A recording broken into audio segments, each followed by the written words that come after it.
durante el desarrollo de este vivo. La semana pasada los habíamos invitado a participar en la campaña Sumale Miel a tu vida, una campaña que termina mañana, que vamos a celebrar el Día Internacional de la Abeja. Estamos muy contentos con el tema de esta difusión que se ha hecho por las redes. La gente la siguió muchísimo, pero además de eso hubo un gran aporte de apicultores, de investigadores, de gente que industrializa la miel, de gente que cocina con miel, que realmente adhirieron a la campaña y llegamos masivamente a una gran cantidad de gente promocionando el consumo de miel y también el rol de las abejas para toda la humanidad. La verdad que esta es una campaña única y sumamente original, seguramente va a ser la única campaña que, o posiblemente, y Dios quiera que sea así, que hagamos en condiciones de aislamiento social. Así que nos permitió llegar a todos y estamos muy agradecidos. La campaña fue el resultado de haber reunido un equipo, haberla pensado, haberla diseñado, pero realmente hubo 4 personas en el equipo que corrieron con todo el trabajo de último momento, del armado, de la puesta en lo social y demás, y no puedo dejar de mencionarles y agradecerles fundamentalmente a las personas del equipo del PROAPI que trabajan en comunicación y que son Lucrecia Pasilio de INTA Rafaela, Jorge Barreto de INTA Balcarce, Leandro Frigoli de INTA Azul y Sebastián Rojo del INTA CIA Castelar. También queremos agradecer a Gabriela Talarico de la Gerencia de Comunicaciones GECOM del INTA, que puso todas las piezas comunicacionales a funcionar desde la red oficial del INTA. Les recuerdo que la campaña sigue vigente, termina mañana, y que pueden encontrar el envío de hoy, que tiene además la riqueza de tener testimonios de apicultores, y todas las piezas desde el día 1, que fue el día 12 de mayo, en nuestra página redlag-medioaf.org o en la página oficial del INTA. Ahora sí, vamos a empezar con nuestro evento en vivo.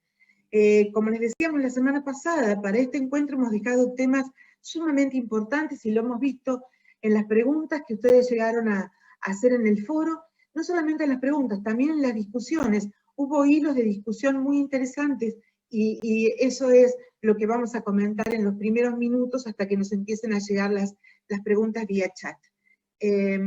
Hoy vamos a hablar de cómo iniciar el apiario, la enjambrazón, el traslado de colmenas, materiales, apicultura urbana y periurbana. Para presentar a las personas que hoy nos van a acompañar, quería hacer un comentario antes, porque la mayor parte de ustedes es la primera vez que se acercan al PROAPI, y queríamos comentarles que este equipo de apicultura, del Programa Nacional de Apicultura de Argentina, del INTA Argentina, se inició oficialmente en noviembre del año 94. Por idea e impulso de Enrique Velázquez-Rasbure, a quien ustedes conocieron en el primer vivo de este MOOC, y él fue el que lideró todo este proceso y este proyecto hasta el año 2012, cuando Alejandra Palacio, que es la actual coordinadora del programa, tomó la posta, y Alejandra la van a conocer en el último vivo de este curso. Durante todo este tiempo, la particularidad del programa fue ir sumando gente joven. Entonces esto nos permitió realmente mejorar la mirada sobre los nuevos desafíos y poder emprender juntos una aventura con las abejas que realmente valoramos, porque es un equipo donde tenemos gente diversa y de diversas edades. Esto viene a cuento porque hoy tenemos representantes de todas las generaciones dentro del PROAPI. Ahora paso a comentarles y ya me van a entender. Hoy nos acompañan 3 especialistas. Empiezo por María Belén Velázquez-Rasbure, que es licenciada en Biología, becaria de INTA, investigadora en la Estación Experimental de INTA Balcarce, que está haciendo su tesis de maestría en nutrición de abejas, que es una de las incorporaciones últimas al programa de los últimos años, y está desarrollando un tema muy importante que seguramente va a aportar en el futuro muchísimo a lo que son las pautas de manejo de nutrición y alimentación de abejas. Gracias, Belén, por acompañarnos hoy. Otra apuesta al futuro es el segundo panelista, que es Leandro Frigoli, de INTA Azul. Leandro, además de ser un excelente técnico, es especialista en comunicación, en redes. Tiene un programa de radio semanal, La Miel en tu Radio, que se transmite por radio EKKO FM 92.5 todos los sábados de 7 a 9 de la mañana, hora argentina. Más allá de esto, Leandro se sigue formando y está en el último tramo de la licenciatura en Apicultura para el Desarrollo, una carrera virtual que el equipo del PROAPI está dictando asociado a la Universidad Nacional del Centro de la provincia de Buenos Aires. Gracias, Leandro, por acompañarnos en este encuentro. Y el tercer panelista de hoy es Gustavo Cabrera, de INTA Salta. Gustavo es ingeniero agrónomo, técnico de muchísima experiencia, empezó muy joven, pero tiene mucha experiencia, y se incorporó al programa hace más de 20 años. Muy reconocido en el norte y en todo el país, y actualmente coordina las actividades de los técnicos territoriales del programa apícola. Y me hace reír mucho cuando dice que nosotros pertenecemos al Club de los 50 del PROAPI. Gracias, Gustavo, por estar con nosotros hoy. Como ven, en el programa apícola del INTA tenemos diversas edades y diversas capacidades. Eso nos enriquece y lo agradecemos. Ahora ya vamos a trabajar porque tenemos muchos temas. Uno de los temas que ha suscitado mucha inquietud en los chats, en el foro, es el tema sobre apicultura urbana y periurbana. Le vamos a pedir a Leandro que nos comente cuál es el aporte que desde el equipo podemos hacer a este tipo de apicultura. Leandro. Buenas tardes. Buenas tardes, Cecilia, y buenas tardes a todos. Un verdadero gusto participar de este tercer en vivo y contentos de transmitirle gran parte de lo que viene haciendo el equipo nacional de apicultura del INTA PROAPI. Uno de esos logros fue en septiembre de 2019, salió publicado, tuvo un año de trabajo, una guía de recomendaciones para la apicultura periurbana. Está pensado para incrementar la producción y la calidad de hortalizas y frutas, de la polinización de hortalizas y frutas, y está pensado para los espacios verdes del AMBA. Hay que tener en cuenta, Cecilia, que esta guía de recomendaciones es eso, es un manual con algunas recomendaciones técnicas para climas templados húmedos. No incorporaría los climas más bien subtropicales, pensando que la alta gama de países que están participando de este curso de capacitación. Así que bueno, es un material interesante, les va a servir como guía y bueno, lo van a poder estar leyendo de forma tal de, en caso de tener alguna duda o consulta, contactarse con un técnico local. Bien, gracias. Lo que nosotros pensábamos era que ustedes van a poder ver la guía, la vamos a subir a partir de esta semana como material adicional del curso, para que vean más o menos de qué se trata y si tienen alguna duda puedan consultarnos. Leandro, seguiría con vos un minutito más y ya después paso a los otros panelistas. Como para comenzar por el principio, nos consultan con cuántas colmenas se puede comenzar y cuál es la mejor época del año para iniciarse en un emprendimiento apícola. Leandro. Sí, mirá, nosotros desde el programa siempre recomendamos comenzar con pocas colmenas, de 2 a 5, de 5 a 10. Esa es la recomendación básica. ¿Por qué? Porque es algo que se puede manejar y bueno, empezar con mucha cantidad de colmenas puede, de alguna manera, llegar a generar alguna complicación. Básicamente porque no tienen el timing para el manejo de las colmenas, porque no conocen todo lo que refiere a la apicultura y además porque siempre lleva una práctica previa el hecho de revisar e inspeccionar unas colmenas. Ese es el número, por lo menos para lo que es nuestra zona de clima templados húmedos, y recomendamos empezar en la primavera. ¿no? Ahí por septiembre, octubre. ¿Por qué? Porque en términos educativos, digamos, en este caso al estudiante o el futuro apicultor va a ver casi todos los procesos, una inspección sanitaria, un control de varroa, una cura de varroa, una alimentación estratégica y nutricional para la colmena. Entonces es un buen momento como para comenzar, y puede ser a través de un paquete o un núcleo en nuestra zona, que le va a permitir, en todo caso, a la persona ver el crecimiento de la colmena, que eso es muy importante, ¿no? Ver cómo pone los huevos, ver cómo crece cuadro por cuadro semanalmente, a partir del manejo. Obviamente que siempre asesoramos curso previo, que lo están haciendo acá, y el segundo paso, que no es menor, siempre asesoramos que consulte a gente más experimentada ante cualquier duda, sea un técnico o referente local. ¿Por qué? Porque siempre surgen dudas en el campo y está bueno tener alguien con quien subsanar todo tipo de consultas. Gracias, Leandro. Un tema también que ha suscitado muchas preguntas es el efecto deriva. Varios han relacionado el olor como un signo de identidad de la colonia y nos preguntan qué pasa cuando se da la deriva y se permite la entrada de obreras de una colmena a otra colonia. ¿No importa el olor? ¿Por qué se confunden? Vamos a pedir a Belén que por favor nos conteste esta pregunta. Hola, Bueno, Belén. primero, hola, antes que nada, saludos a todos, buenas tardes, desde Mar del Plata, en la costa sur de la provincia de Buenos Aires. Primero, ¿qué es la deriva? Bueno, ya una parte vos, Cecilia, lo aclaraste, es cuando las abejas, después de pecorear, no identifican correctamente su colonia, ingresan a una colonia dentro del apiario que no es la de ellas. Es un error en la orientación.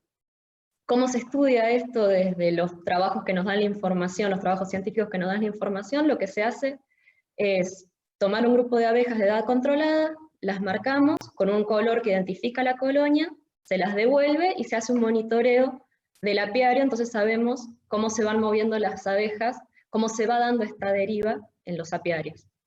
Hay trabajos más avanzados que ya lo que hacen es utilizar aparatos de georreferenciación que no solamente dan información sobre la deriva, sino que también nos están dando información sobre la ruta del forrajeo. Bueno, yendo a la pregunta, ¿por qué les permiten la entrada a otra colonia? Tiene que ver con cuáles son las condiciones que se están dando en el ambiente en un momento en el que hay deriva. Es un ambiente que les está ofreciendo muchos recursos, y como vimos en el módulo 1, las funciones de las obreras van a variar según las necesidades de la colonia. En ese momento, la colonia lo que necesita es obtener los recursos que están disponibles en el ambiente.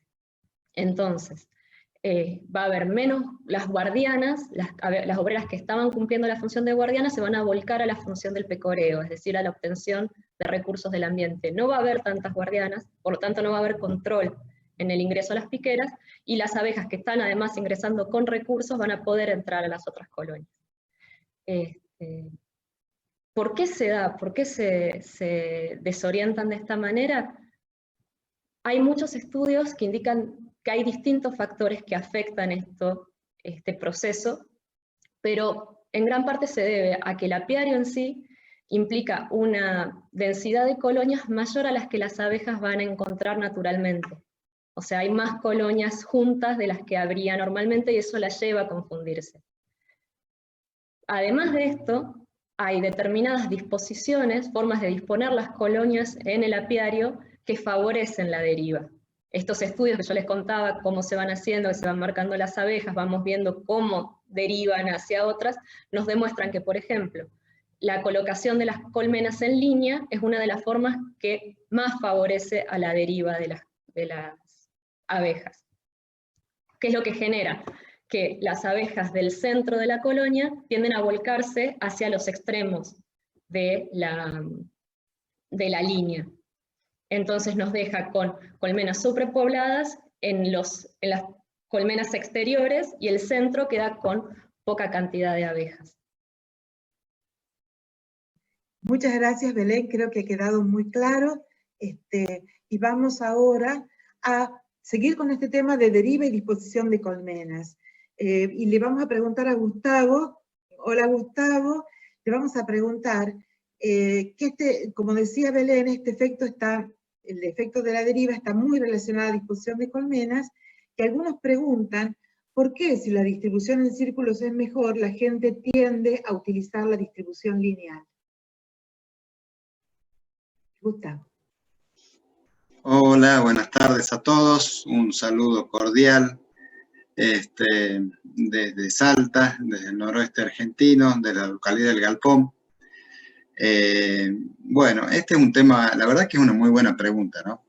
Porque en realidad, por lo menos en nuestra zona, en nuestro país diría, la mayoría de los apicultores no son dueños de su tierra. Entonces muchas veces las colmenas se ubican de acuerdo al espacio que se consigue dentro del campo que autoriza la entrada de las colmenas.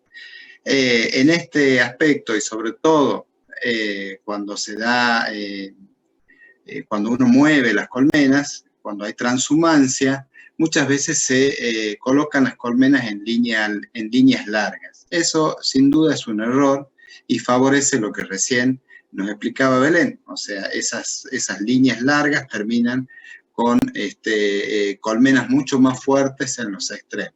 Entonces uno lo que tendría que tratar de buscar son líneas lo más cortas posible o en el extremo o dentro de lo óptimo, una formación de las colmenas que no sean líneas.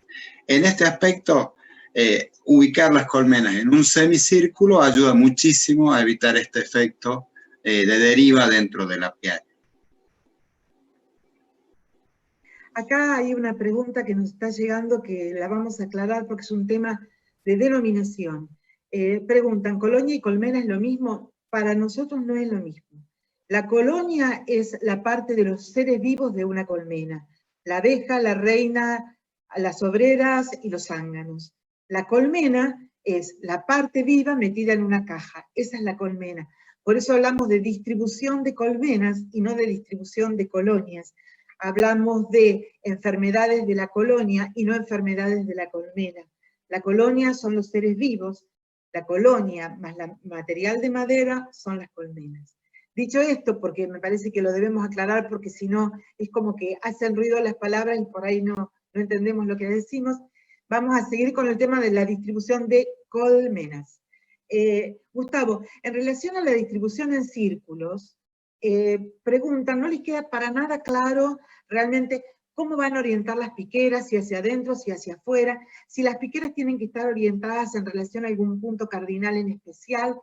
No pueden del todo imaginar cómo ubicarlas, porque les sonaría como que todas terminan mirando para el mismo lado, ¿o no? Gustavo. Bueno, sobre este tema lo que hay que, yo iría un paso antes. Tratemos de pensar que nosotros lo que necesitamos es que nuestro apiario sea un lugar de muy fácil acceso. O sea, yo tengo que asegurarme la mejor llegada posible. No importa el medio de transporte con el que cuente, no importa si es monte o es a campo, pero lo primero que tengo que pensar es que el acceso sea fácil. Tengo que llegar al centro de mi apiario con la mayor facilidad posible. Dentro de eso, si yo las ubico en un semicírculo, las colmenas, lo que hago es ubicar las colmenas hacia afuera de ese semicírculo, ¿sí? Donde yo, llegando al centro, voy a poder trabajar desde atrás en cada una de esas colmenas. Entonces, eso me va a permitir y me va a facilitar no solamente el trabajo de revisión, cosecha, sino inclusive la limpieza de ese apiario.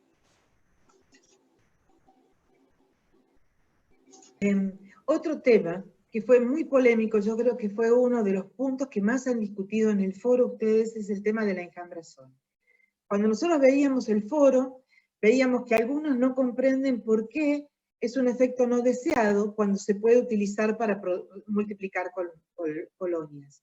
Otros pretenden gestionar la enjambración y aprovechar esas celdas reales para multiplicar colonias, y otros definitivamente quieren evitar la enjambración. Le vamos a pedir a Belén a ver si nos puede aclarar cómo es este mecanismo y si lo consideraríamos favorable o no. Belén. Bueno, primero lo que hay que tener en cuenta es por qué se da la enjambrazón. La enjambrazón se da cuando ante una abundante entrada de néctar a la colonia se da una congestión en el nido de cría, aumenta la cantidad de abejas jóvenes y ante esta cantidad de abejas disminuye la concentración, se diluye la concentración de la feromona de la reina. Si además, sumado a esto, no hay suficiente espacio en la colonia, el efecto se agrava. ¿Qué es lo que lleva a esto? A que la colonia se va a dividir, o sea, va a criar una reina nueva, se va a dividir, dejando una colonia, una parte se va a ir y la colonia que va a quedar va a estar debilitada, va a tener una menor cantidad de abejas. ¿Por qué no es algo que tengamos que buscar como apicultores, como productores? Porque en un momento donde tenemos una gran entrada de recursos, vamos a tener una colmena debilitada que no va a ser capaz de aprovecharlos. Entonces, la idea, la esencia del manejo es ajustar nuestra curva de población de la colonia a las floraciones del ambiente, para aprovechar y sacar el mayor provecho posible a los recursos del ambiente.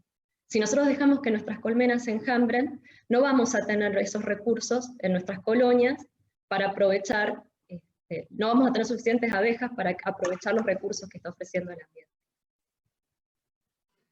Bien, gracias. Ahora les vamos a proponer un juego. Vamos a armar un ping-pong, porque vamos a hacer respuestas cortas y preguntas cortas. Entonces les vamos a invitar a nuestros dos jugadores, que van a ser Gustavo y Leandro, a que nos vayamos contestando rápidamente muchas preguntas cortitas que aparecen en el foro del curso. Entonces empezamos con Gustavo. Saca Gustavo. ¿Se puede reciclar material usado y material apotillado? ¿Cómo lo hacemos? Sí, desde ya que se puede. En realidad hay que reciclar el material. Uno, dentro de esta relación que tiene la apicultura con el medio ambiente, el lograr reutilizar material es importante. Lo que sí uno tiene que tener en cuenta es que ese material tiene que estar en las mejores condiciones posibles y obviamente no o sea, hay que ser muy cuidadoso con los elementos que se usan para su limpieza. O sea, no puede haber ningún elemento que sea contaminante dentro del reciclado del material. Pero la respuesta es sí. Bien. Leandro, si construyo mi propio material, ¿qué detalles debo tener en cuenta? ¿Qué pasa si no respeto las medidas? Básicamente hay que entender que al construir material hay que tomar en cuenta las medidas de la colmena Landström, que fue una colmena que se utiliza por lo general en la República Argentina. Es muy utilizada porque, entre otras cosas, y con esto creo que voy a responder a la segunda pregunta, favorece la temperatura, la humedad, la conservación de la temperatura y la humedad dentro de la colmena, pero también la movilidad de la abeja dentro de la movilidad de la colonia dentro de la colmena. Y esto es muy importante porque las medidas, si nosotros no las respetamos como tal, lo que podemos generar es un exceso digamos, de espacio, y ese exceso de espacio, como bien contaba Belén, lo que nos va a generar, digamos, es un gasto mayor de energía, provocando algún estrés en la colmena que eventualmente puede generar algún tipo de enfermedad. Por lo tanto, si van a hacer su propio material, la recomendación es tomar las medidas estándar. Un caso puntual es la colmena Landström, que funciona muy bien en términos de temperatura, de humedad y sobre todo en el control de estas, y favorece mucho a evitar, digamos, que la colmena se estrese por que tiene más espacio y favorece mucho en última instancia que oclusione esto en una enfermedad. Bien, gracias Leandro. Gustavo, ¿techos con 4 bordes o con 2 bordes? ¿Cuál es el mejor? Bueno, los dos son excelentes a mi criterio. Lo que pasa es que tienen distintos usos. O sea, cuando uno va a hacer una apicultura transhumante donde tiene que cargar colmenas dentro de un camión, el techo con 2 bordes facilita el cargado y hace más eficiente el espacio dentro de la carga. camión, camioneta, en lo que sea, ¿no es cierto? Bueno, en el caso del techo con 4 bordes, lo que tiene es, nos garantiza una mayor seguridad y en muchos casos evita problemas de pillaje, que con el techo de 2 bordes, por ahí queda mal cerrado y queda una entrada donde se puede generar algún problema. Pero dentro de estas características, los dos son excelentes. Una cosita más, en este ping-pong, para zonas tropicales donde las temperaturas son altas, es importante que el techo sea de madera y que sea de madera de 1 pulgada por lo menos, o sea, una madera gruesa que hace de aislante térmico. Funcionan mejor que los techos de chapa. Con respecto a la chapa, también Leandro va ahora. Leandro, ¿es bueno tapar los techos con chapa? Se utiliza muchísimo en zonas, en climas templados húmedos, y yo iba a decir, y se adelantó muy bien Gustavo, no es necesario en climas subtropicales. De hecho, cuando me ha tocado participar en alguna que otra auditoría, no se utiliza, y no se utiliza por la razón que planteó. En climas templados húmedos sí, porque evita filtración de agua por lluvia o por alguna inundación y demás. Siempre es una protección a la madera, y eso va a brindar una mayor duración en la madera, y por lo tanto también al interno de la colonia no permite que el ingreso de agua, que puede generar alguna filtración de agua y causar un desequilibrio en la colmena con respecto a la temperatura y a la humedad, ¿no? Muy bien, gracias. Vienen muy bien los dos jugadores, no sé con cuál quedarme todavía. Vamos a ver cómo seguimos. Gustavo, ¿con qué se aconseja proteger las colmenas? ¿Aceite de lino, pintura? ¿Cuál es la recomendación? Bueno, el aceite de lino lo que tiene es que es un producto natural. Tiene esa ventaja y la verdad que funciona muy bien, es un excelente protector, sobre todo cuando se aplica en caliente. En el caso de aplicar pintura, obviamente tengo que ver fundamentalmente que no puede tener plomo, o sea, no puede ser ningún tipo de pintura que contenga plomo, aunque hoy la mayoría de las pinturas ya no tienen plomo. Eso es importante aclararlo, pero hay que tener cuidado. Y cuando pintamos el material, se pinta exclusivamente del lado de afuera. Nunca pintamos nuestro material, el interior de nuestro material. Bien, gracias. Una aclaración que me pide la gente que está mirando el chat. Los temas de alimentación, sanidad y multiplicación, el cambio de reina, el cambio de marcos, las revisaciones sanitarias, son todos temas del próximo módulo, módulo 3. Así que ahora vamos a concentrarnos en las preguntas de los temas del día de hoy, y eso lo dejamos para el próximo vivo. Muchas gracias. Muy bien, ahora, Leandro, veamos, Leandro, ¿por qué se usan las medias alzas para hacer miel monoflora? Preguntan, ¿por qué usamos una alza más chica? ¿Es que vamos a producir menos miel? ¿Por qué se usan las alzas, las medias? Las ventajas de las medias alzas son variadas, en particular, primero porque se llena mucho más rápido y opercula mucho más rápido la media alza. Y en términos de lo que es la cosecha y el traslado del material de cosecha, es mucho más sencillo para el productor, porque es una alza mucho más liviana, y además es mucho más sencillo para desabejar en épocas de pillaje en la cosecha. Es mucho más sencillo para desabejar una media alza que una alza. Entonces, en forma sintética, llena mucho más rápido la media alza y opercula más rápido la abeja una media alza que una alza estándar, y además lo hace de forma gradual. Si bien en muchos lugares se utiliza la rejilla, si hay entrada de néctar, no es necesario, porque la media alza prácticamente, si hay entrada de néctar, no se produce, por lo menos en los climas templados húmedos, no se produce cría, la reina no sube. Segundo, para el desabejado es mucho mejor y es más eficiente la media alza, porque sale casi toda la abeja en cualquiera de los sistemas, cepillo, golpeo o ventilador. Y tercero, para la salud del operario es mucho mejor, porque le permite trasladar un material mucho más liviano, y eso no le genera ningún tipo de complicación en el futuro con una anza estándar, que es mucho más pesada, ¿no? Casi el doble del peso. Bien, gracias. Saca de vuelta a Leandro, saca de vuelta a Leandro, presta atención. ¿Se puede recuperar la cera que se recolecta en la extracción de miel, Leandro? Sí, se puede recuperar en casi todos sus estadios y en la extracción de miel también. Hoy existen muchísimas máquinas y muy eficientes que los hacen. Habían métodos antiguos también por el cual se recuperaba la cera.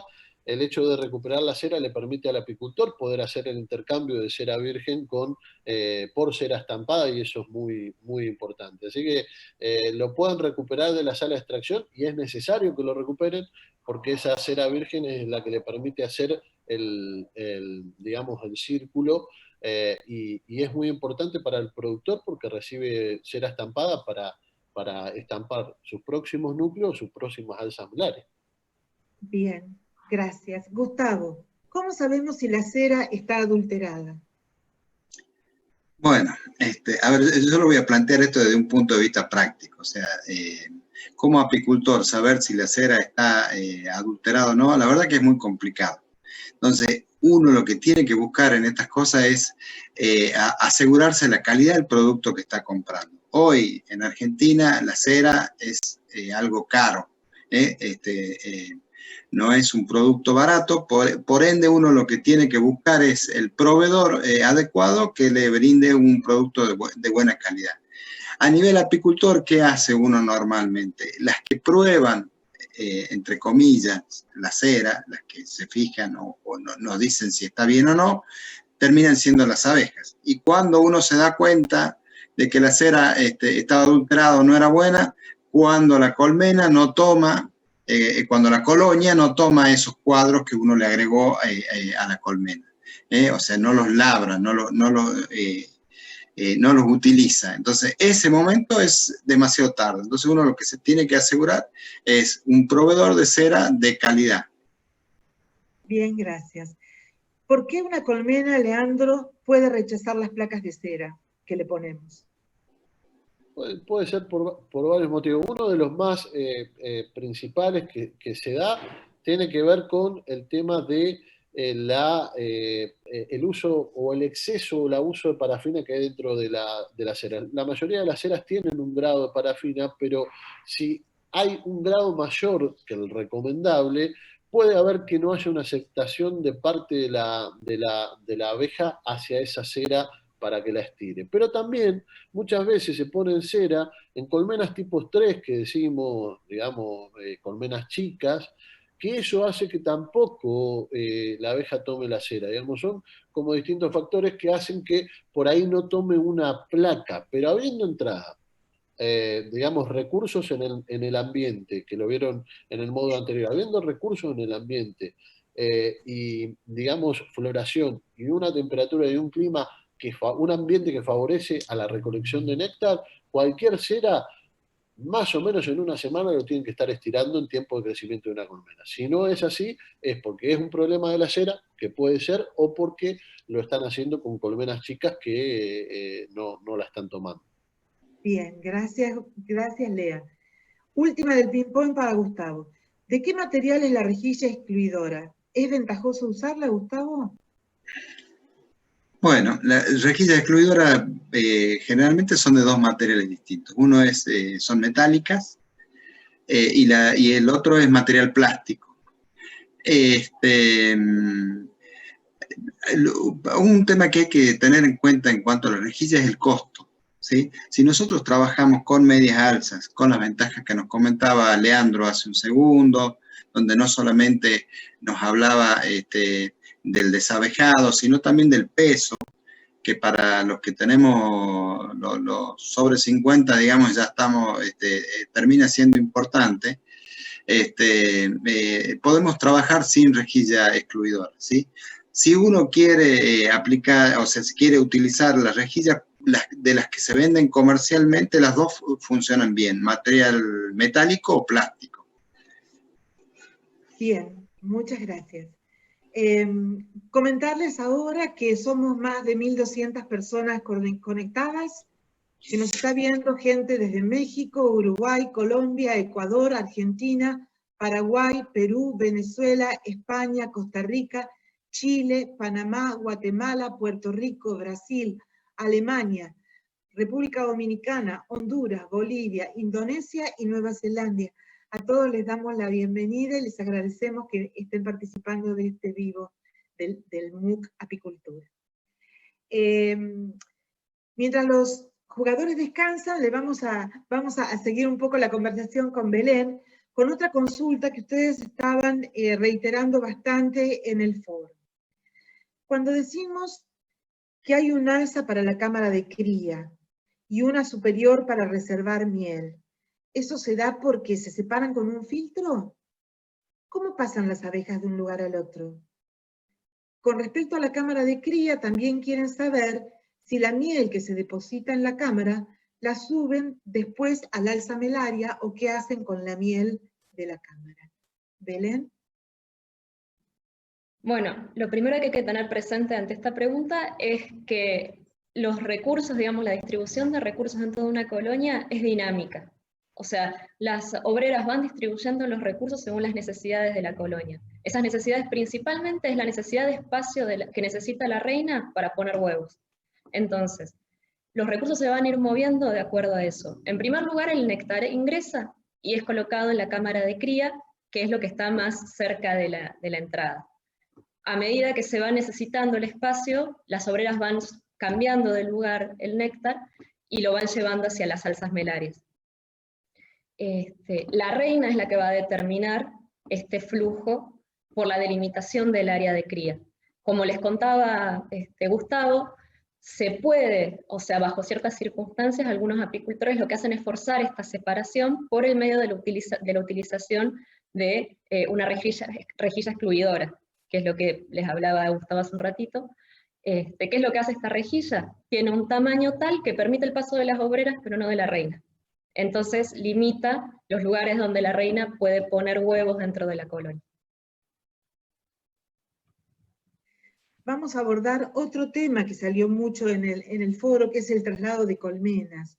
Gustavo, ¿nos podrías decir qué significa trasladar las colmenas en cámara de cría y en qué consiste la carga intercalada?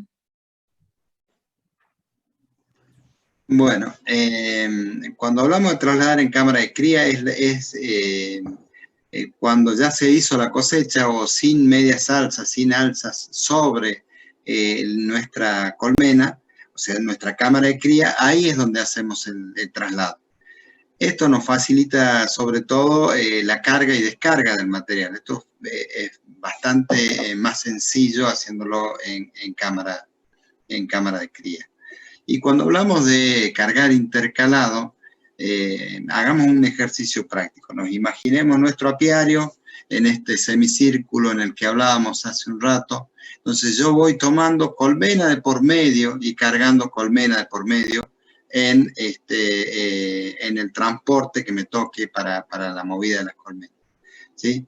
Esto lo que genera, digamos, es que si hay algo de abeja que queda en el campo, va a ser absorbida por alguna de las colmenas que quedan en el lugar. Entonces uno va moviendo de esa manera. Finalmente termina de cargar todo y la idea, de vuelta, pensando en que la mayoría de los apicultores no estamos en campos propios, sino que estamos en el campo de algún agricultor o alguien que nos preste un espacio, es que quede la menor cantidad de abejas en el campo. No solamente por la pérdida de nuestros recursos, que son las abejas, sino para evitar algún tipo de problema, inconveniente con el campo en el que tuvimos nuestro espacio. Y también nos preguntan con respecto al tema de traslados, ¿cómo evitamos que las abejas mueran en el traslado? Bueno, acá lo que hay que ver es fundamentalmente una cuestión de temperatura. O sea, yo lo que me tengo que asegurar es de que esas colmenas que cargué, nos imaginemos en la caja de una camioneta, nos imaginemos en un camión, en lo que sea, de acuerdo al volumen que estemos moviendo, tengan circulación de aire. Yo me tengo que asegurar la circulación de aire. Obviamente estamos hablando de circulación de aire, pero no de perder abejas. O sea, que tendré que taparlas con algún medio que me permita que el aire ingrese sin perder las abejas. Nosotros lo que utilizamos normalmente son las telas de media sombra, no sé si en todos los lugares recibirá el mismo nombre, pero es una tela plástica muy ventilada y flexible que nos permite una buena circulación de aire y de esa manera no perdemos abejas. Bien, gracias. Leandro, acá nos preguntan concretamente cuál sería la mejor orientación de las piqueras de una colmena. Bueno, nosotros orientamos las piqueras digamos, mirando a la salida del sol. De esa manera nosotros lo que vamos a evitar es que cuando salga el sol y la temperatura exceda los 15 grados, la abeja va a salir a buscar, la comida, los recursos, tanto el néctar como el polen. Lo importante, además de la orientación, entender que es importante, sobre todo en los horarios de revisación de los apiarios, entender que a partir de los 15 grados la abeja sale de la colmena a recolectar. Entonces esto es muy importante para cuando se va, en qué horario se va al apiario, resulta importante. Gracias. Belén, acá nos están preguntando algo que ya estaba también en el foro, es sobre el tema pillaje. ¿Cómo evitar el pillaje en el apiario y qué podemos hacer para parar el pillaje una vez que se ha desencadenado en un apiario?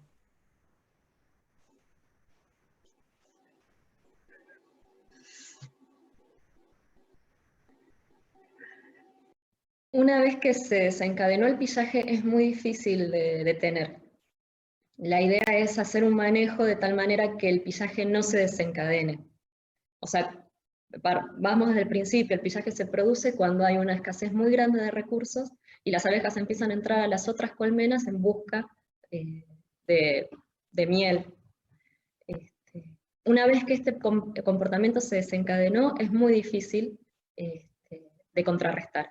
Entonces la idea es hacer un manejo de tal manera que no se desencadene el pillaje.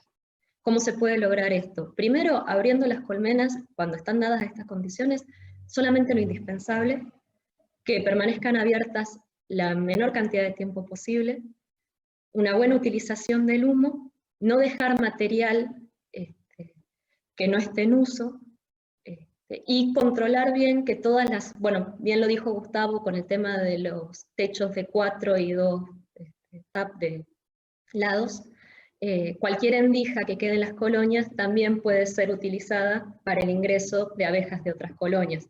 Entonces, ¿qué es lo que se recomienda? Se recomienda hacer un manejo de tal manera que no se desencadene el pillaje, porque una vez que se desencadenó es muy difícil de contrarrestar. Bien, gracias. Acá hay otra pregunta. Gustavo, por favor. Nos preguntan si los panales de la cámara de cría y de las alzas mielarias son del mismo tamaño.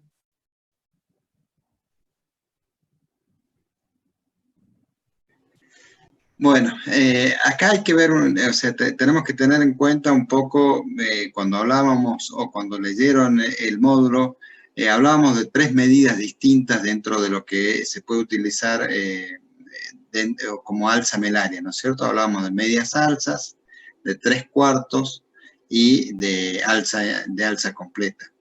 Si nosotros estamos utilizando medias alzas, o sea, el tamaño del cuadro es aproximadamente 1 centímetro más, 1 menos, la mitad de un cuadro de alza, ¿sí? O sea que ahí hay una diferencia importante en las medidas. Lo que nos permite también el uso de medias alzas es tener bien separado nuestro material y no mezclar el material que utilizamos para la cámara de cría, digamos, con el material que usamos para nuestra producción y cosecha de miel. ¿Sí? Eso también facilita el trabajo y evita por ahí en algunos casos algunos niveles de contaminación con algún producto que se pueda utilizar en la cámara de cría. Bien, gracias, Gustavo. Leandro, nos preguntan, ¿qué significa que la cera esté negra? La cera de los marcos, que los marcos estén negros, ¿qué significa? Significa que hay que recambiar esa cera, básicamente.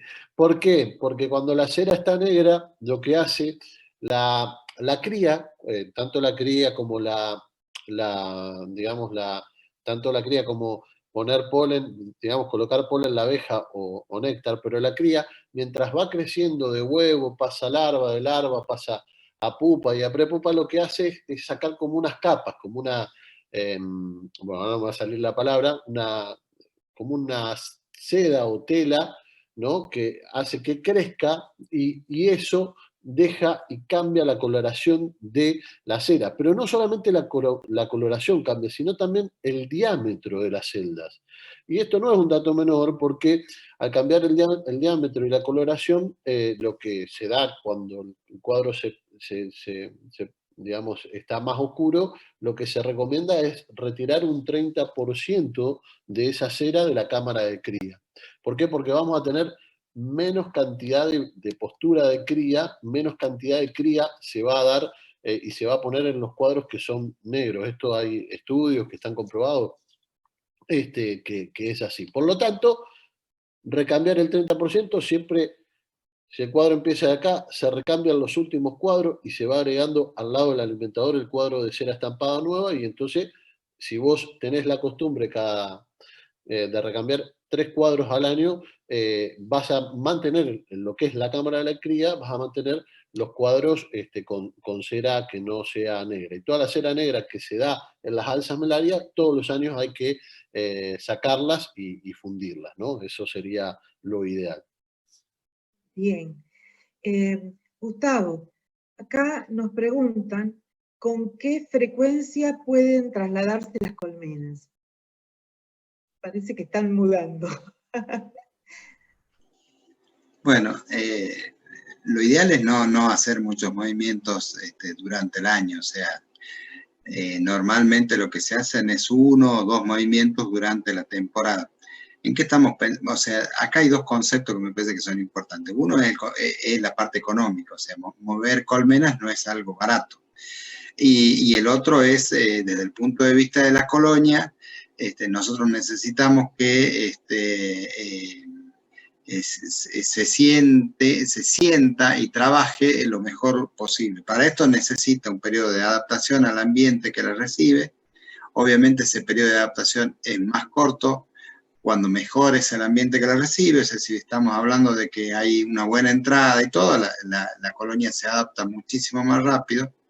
Pero básicamente lo que estamos tratando, o sea, de lo que estamos hablando es de 1 o 2 movidas al año.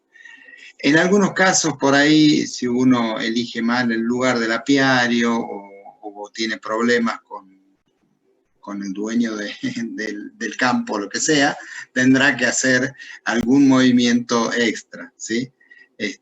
Para eso lo que tenemos que tratar de tener en cuenta es que esos movimientos tienen que o ser lo más cortos posible, estamos hablando de 1 metro, o sea, si corro las colmenas 1 metro porque quedó muy cerca del camino, o hablando de 2 kilómetros de distancia como mínimo para mover mis colmenas. Te voy a pasar una pregunta que también estaba en el foro, que es una persona que dice, con respecto a la distancia entre colmenas, ¿no? En un apiario, dice, para zonas templadas marcan 60 centímetros de distancia entre colmenas. Y esta persona, que es de Santiago del Estero, clima cálido, más cálido en la Argentina, subtropical, él pregunta, ¿no tendremos derivas en la cosecha y la entrada de abejas de otro apiario? No, él no está de acuerdo en usar esa distancia. O sea, los 60 centímetros de distancia, ¿son buenos para qué tipo de clima? ¿Para qué lo podemos aconsejar? A ver, puede ser que en climas templados, y eso por ahí me ayuda Leo, funcionen bien los 60 centímetros. Nosotros acá lo que estamos haciendo es tratando de colocar las colmenas a más de 1 metro de distancia entre una y otra. Y lo ideal son caballetes individuales. O sea, si yo la tengo que poner sobre una superficie, que sea una superficie por colmena. Esto nos facilita mucho el trabajo, porque uno evita vibraciones y evita problemas con las colmenas que va a seguir trabajando después. Obviamente que esto tiene que ver mucho con el uso del humo, tiene que ver mucho con el manipuleo de la colmena, con los cuidados que uno tenga, pero teniendo en cuenta el factor, digamos, de tener las colmenas a más de 1 metro, la cosa se facilita bastante. Como un parámetro práctico, uno lo que piensa, lo que nosotros proponemos como dentro del sendero tecnológico es que se pueda mover tranquilo a la vuelta de la colmena. O sea, si uno te puede dar la vuelta alrededor de la colmena, la cosa se facilita mucho. Puedes poner el techo de un lado, pararte de un costado, sacar los cuadros, mirar, revisar, alimentar lo que haga falta, y eso te facilita mucho el trabajo. Gracias. Belén, acá nos preguntan, ¿a qué hora se recomienda ir al apiario a trabajar? Y va a depender mucho del ambiente en el que estés trabajando. O sea, lo preferible es evitar los extremos. O sea, ni ir en horarios de muchísimo calor, ni ir en horarios donde pueda hacer frío.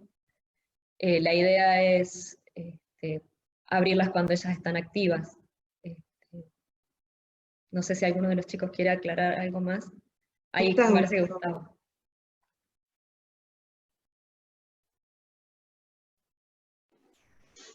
Coincido plenamente con Belén. O sea, uno acá lo que tiene que tener es pensar las cosas con la mayor lógica posible. Ponerse un traje de apicultor, porque por ahí, viste, uno agarra un libro, lee, dice, no, porque el mejor horario es al mediodía, entonces vos te vas de 12 del mediodía a 4 de la tarde. Bueno, si hacen 45 grados a las 12 del mediodía, te pones el traje y todo, lo más seguro es que después no vuelvas más al apiario. Entonces uno tiene que buscarle la comodidad de las abejas y la comodidad propia, ¿sí? Por ahí, para zonas tropicales, los 15 grados de los que habla Leo, que ya tenés en marcha, capaz que los tenés a las 6:30 de la mañana, ¿sí? Entonces uno puede ir y trabajar temprano y tiene una temperatura de confort mayor para el apicultor. O a la tardecita, capaz que, bueno, a la hora de la siesta no vayan a la apiario. Para. Leandro, ahora también, por favor. No, a todo lo excelente que dijeron los chicos, le agrego para lo que es clima templado húmedo el tema de las estaciones. Una cosa es ir a finales de abril, mayo acá, que sí tenemos que ir cerca del mediodía, porque es donde mayor temperatura hace, y no ir temprano, y en verano es otra, o en primavera es otro el momento. Era agregar eso, digamos que dependía de todo lo que dijeron, también acá en estos climas depende de la estación.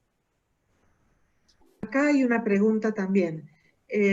Preguntan, Gustavo, ¿cuántas salsas se pueden colocar sobre la cámara de cría y de qué depende su colocación? Bueno, esto depende básicamente de la colonia y de la entrada. O sea, nosotros teniendo una colonia fuerte, hemos visto colmenas con 2, 3, 4, 5 alzas arriba o medias alzas arriba, seamos sinceros, digamos, y con las abejas trabajando a full y sin ningún tipo de inconveniente. Normalmente, ¿qué pasa con muchos de los apicultores? Que eso también está limitado por la disponibilidad de material que uno tiene. En ese caso, ¿qué se hace? Se cosechan las 2 o 3 medias alzas que tengo disponibles y después las vuelvo a colocar como para poder que continúe la temporada, digamos. Pero lo que es fundamental es que en ningún momento me falte lugar. O sea, acá hay una cosa que es importante tenerla en cuenta, o sea, que la floración es un periodo fijo, ¿sí? Entonces, si yo perdí 3, 4, 5, 6 días, una semana de flor, eso no es que lo puedo recuperar en otro momento. Lo que pasó, pasó. Entonces, si esa entrada yo no le di el espacio necesario para que la colonia me la almacene, no solamente me produce problemas en la colonia, y podemos terminar con lo que nos comentaba Belén hace un ratito de terminar con una colonia que enjambra, sino que eso después no vuelve más, digamos. Gracias. Acá, Leo, nos preguntan, ¿por qué se realiza la transhumancia apícola? O sea, el traslado de colmenas, ¿cuáles serían los motivos por el que trasladamos colmenas? Por varios motivos, o sea, el principal es, bueno, querés ir, por lo menos en climas húmedos templados, puede ser porque el dueño del campo haya cambiado y no quiera tener colmenas, un dato válido. Puede ser que vos traslades porque hiciste los núcleos en un lugar y los querés trasladar al apiario de origen, esa es otra, digamos, otro objetivo de traslado. Puede ser que traslades las colmenas porque quieras llevarla a una zona donde florece en nuestra zona un girasol, una chinchilla, digamos, o es una zona más ganadera que tiene, que no está tan explotada y no es tan intensiva, entonces, bueno, sabes que hay cardos, que hay lotus, melilotus, entonces llevas la colmena ahí porque tenés recursos y abundancia de recursos. O también, nada, ha pasado de gente que se va de vivir en un lugar a otro y se lleva las colmenas a otro lugar de destino. Y también hay objetivos ya que son productivos de estrategias de cada emprendimiento que trasladan las colmenas a zonas de primicia.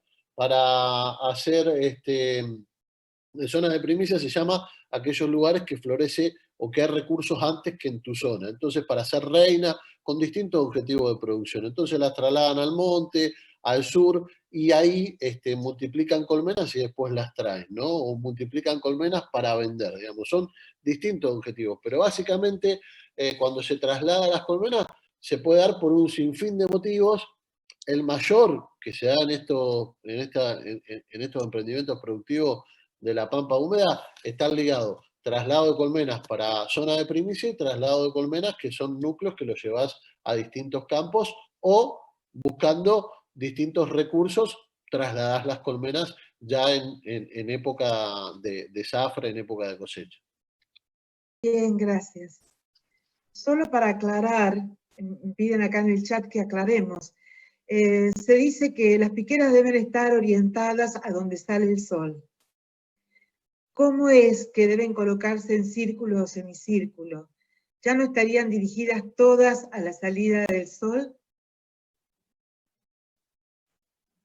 ¿Quién la toma? ¿Manos? Gustavo.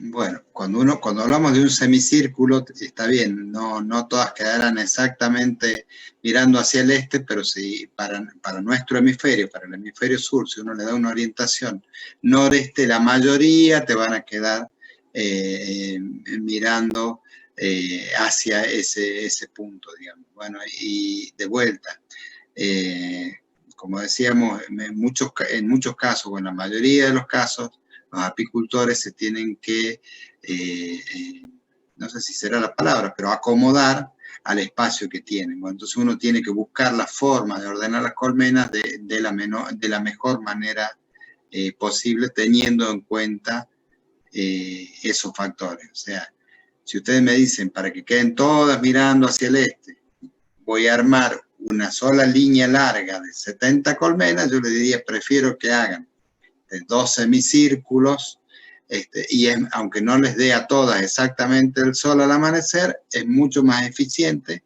ese sistema que una sola línea, todas mirando hacia el este. Gracias.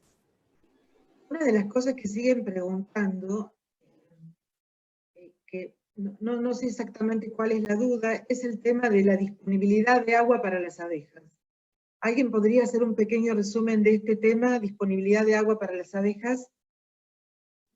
¿Quién quiere tomarlo? Gustavo.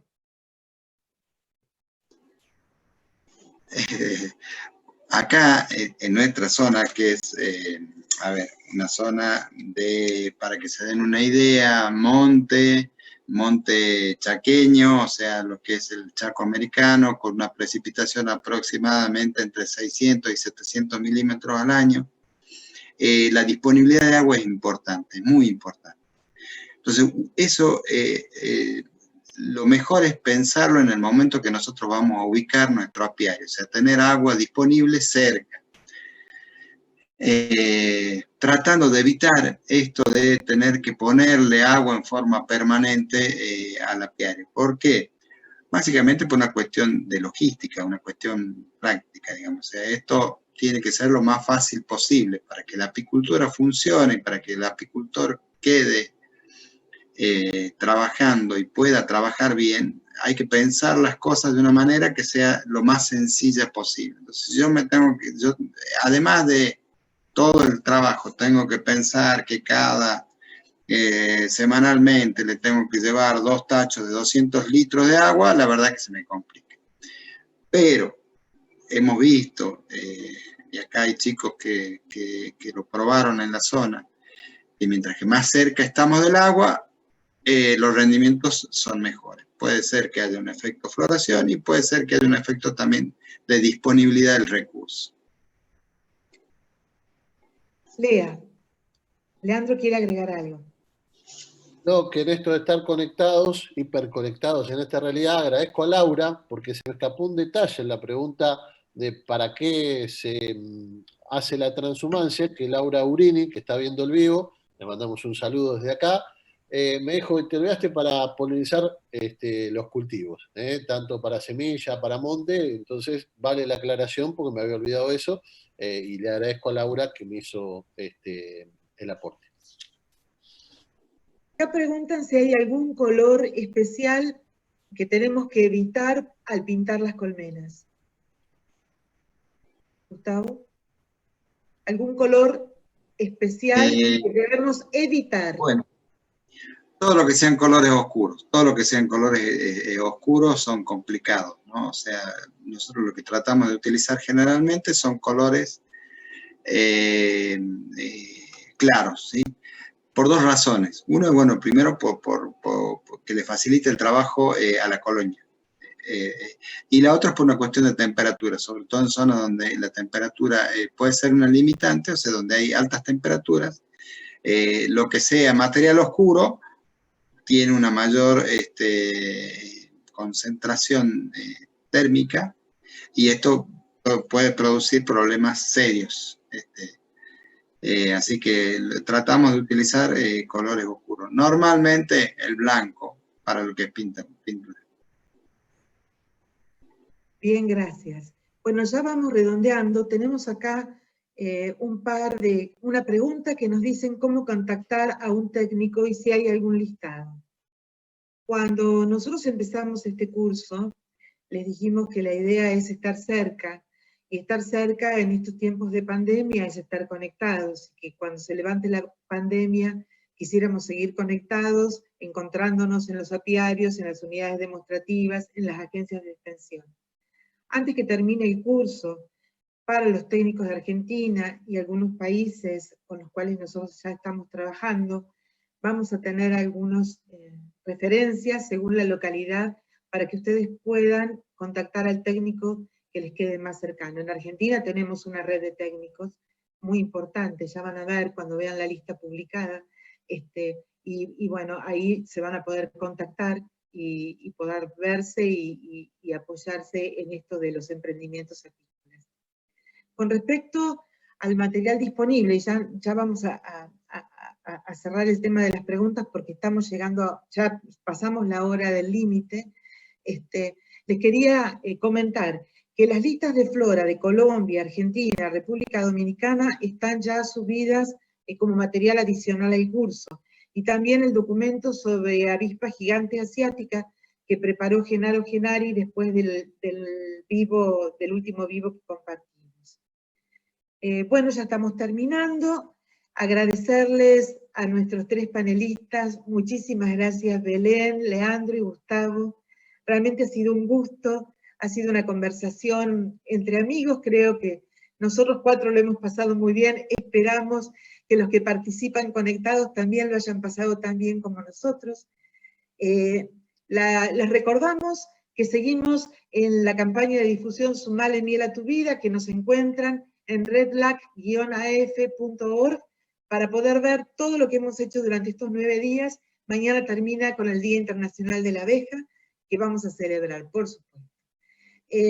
Recordarles también que ahora cuando cierre ya el vivo, seguramente ustedes van a tener disponibles los materiales del módulo 3, y que el próximo martes 26 de mayo a las 15 horas argentinas nos volvemos a encontrar en un nuevo vivo para ir charlando sobre estos temas que tienen mucho que ver con la nutrición, la sanidad, prácticas de campo, cómo hacemos cuando llegamos a un apiario, cómo nos vestimos, las picaduras de abejas. Tenemos una cantidad de temas importantes todavía para tratar en este curso que sabemos que les va a interesar. Les recordamos que nosotros no estamos presentes en los chats, en los WhatsApps, en los grupos adicionales al curso. Solamente podemos ver lo que ustedes discuten e intercambian en los foros del curso. Para nosotros es de mucha utilidad que ustedes nos pasen por ahí sus inquietudes y preguntas, porque de esa manera podemos ir preparando los eventos en vivo para poder usar mejor el tiempo y responder realmente a las inquietudes que ustedes tienen. Les agradecemos seguir conectados en el chat del curso y bueno, nos encontramos acá otra vez el próximo martes a las 15 horas. Gracias al equipo, gracias a los panelistas y gracias a ustedes por participar. Nos vemos el martes.